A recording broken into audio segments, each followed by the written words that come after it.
Welcome to Kenton's videos. Enjoy the video.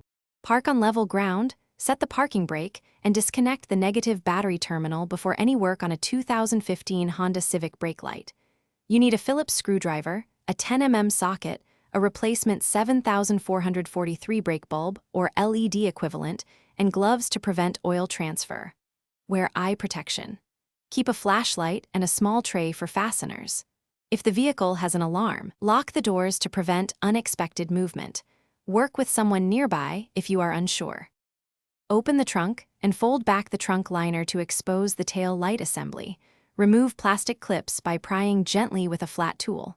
Locate and remove two 10 mm nuts and one Phillips screw that secure the tail light to the body. Carefully pull the assembly outward just enough to access the bulb sockets. Grip the brake light socket, turn it counterclockwise about a quarter turn to unlock, and pull it straight out to free the 7443 bulb for replacement. Install the 7443 incandescent bulb, or LED equivalent, by aligning the tabs and pressing the socket into the tail light housing until it locks.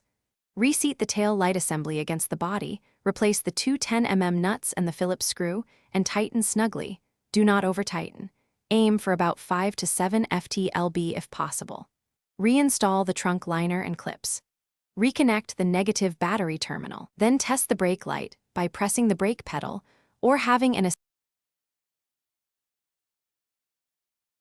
Thanks for watching. Consider subscribing if we helped you.